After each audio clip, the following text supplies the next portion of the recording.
In this video, we're going to be looking at network devices. These are hubs, routers, switches, and Network interface card or NIC. Several times we connect a LAN cable with our computer to access internet. For this purpose, male RJ45 connector of LAN cable is connected to female RJ45 connector present in our PC. This RJ45 female port in our PC is embedded in a separate circuit, and this circuit is called network interface card.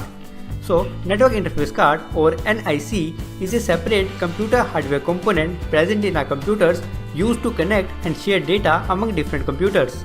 Network interface cards are also called network interface controllers, network adapters or LAN adapters. Network interface cards can be wired or wireless. NICs that are used to share data using LAN cables are called wired network interface cards. On the other hand, data sharing between two devices by connecting them to a Wi-Fi network is done by using wireless network interface cards. We connect our mobile phone to a Wi-Fi network using wireless network interface cards.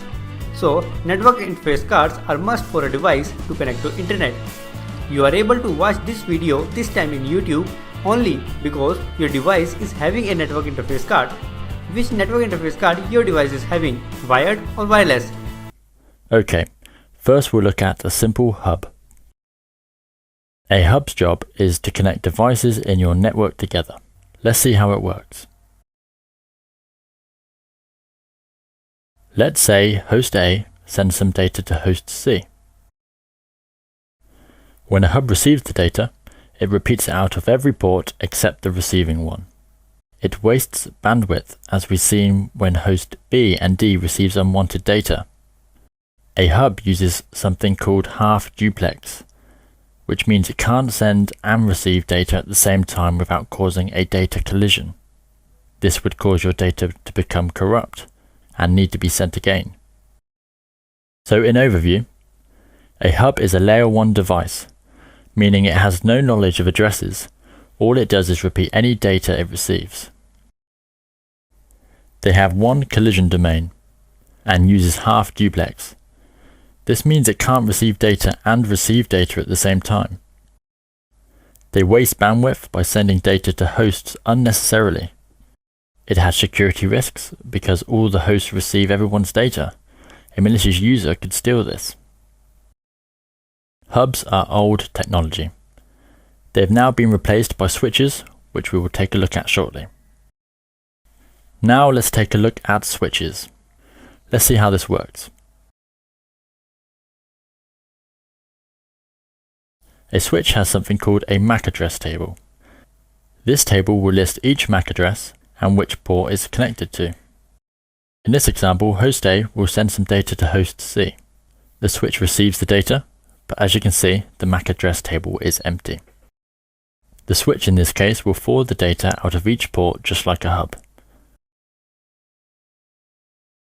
Unlike a hub, the switch now learns host A's MAC address can be reached on port 1. When host C sends data back to host A, the switch knows exactly where to send the data. Now if you notice, the switch has learned that host C's MAC address can be found on port 3. Using this process, very quickly a switch can learn how to reach each host connected to it. Let's review. A switch is a layer 2 device. Like the bridge, it can learn MAC addresses, which are known as layer 2 addresses. A switch can use full duplex, meaning it can send and receive data at the same time. This means each port has its own collision domain. This is a huge improvement over a hub. Because it can learn MAC addresses, a switch saves huge amounts of bandwidth. And now because only the destination host is receiving the data, other hosts can't steal it. Routers. You can think of routers as the doorway out of your internal network and into the outside world. To understand what routers do, let's take a familiar example. Let's say this is your home computer, this is your switch, and this is your router. Now just on a side note, usually a home router has the switch built in, but in an enterprise network, they're separate devices. So on the other side of the router, you have the internet. Let's say you send an email or visit a website. Your computer will send data to the router using its IP address. The router will then forward the traffic out of your home network and into the wonderful world of the internet. When data comes back, the router will forward the data back to your computer.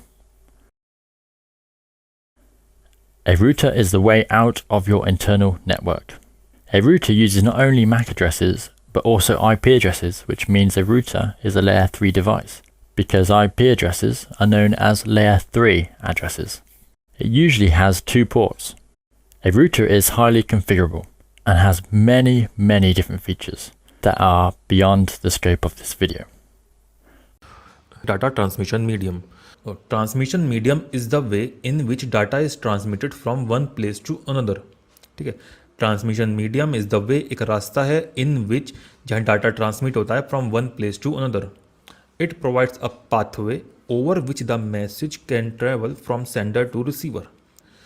Each of the message can be sent in the form of data by converting them into binary digits. These binary digits are then encoded into a signal that can be transmitted over the appropriate medium. मतलब क्या हुआ, जब भी हम कोई message या कोई file या कोई डाटा एक जगह से दूसरी जगह भेजते हैं, वो क्या होता है, वो बाइनरी डिजिट्स में जाता है. मतलब वो बाइनरी डिजिट्स एनकोड होती है सिग्नल्स में. That's it for basic network devices. What are network protocols? Network protocols are set of rules and conventions that networking devices like computers should follow to transfer data effectively. Suppose I speak English and you speak Spanish. We are not going to have an effective communication unless we speak the same language.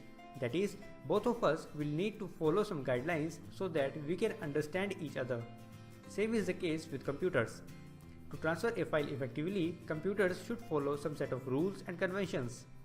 Consider computer A is transferring a movie to computer B. Consider two cases. First, when they are not following a set of rules and conventions, and the second one, when they are following a set of rules and conventions. In the first case, computer B will pop up a message saying the file is corrupted. On the other hand, in the second case, computer B would be able to understand this file as a movie. That is, data transfer in second case is successful because both computers followed some guidelines. It is like both computers decided to speak English instead of one speaking English and other speaking Spanish. So we can say that network protocols help to make effective connections among networking devices. Modern network protocols sends data from one computer to another in the form of packets, in which whole file is divided into small pieces. Some security measures are added to each packet.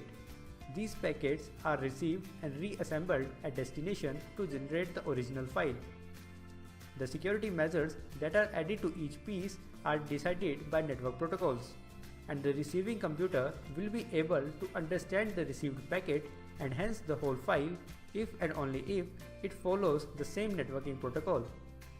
Network protocols include Internet protocols, wireless network protocols, and network routing protocols. Internet protocols are needed for proper functioning of Internet and includes TCP, UDP, HTTP, FTP, ARP, and ICMP. These four protocols interact with applications like web browser. On the other hand, these two protocols interact with network adapters or NICs. Wireless network protocols are needed for proper functioning of Wi-Fi, Bluetooth, and LTE. Network routing protocols are needed for deciding best download path for a device to download a file from Internet. Network routing protocols include EIGRP, OSPF, and BGP. We are going to discuss these in detail in later videos.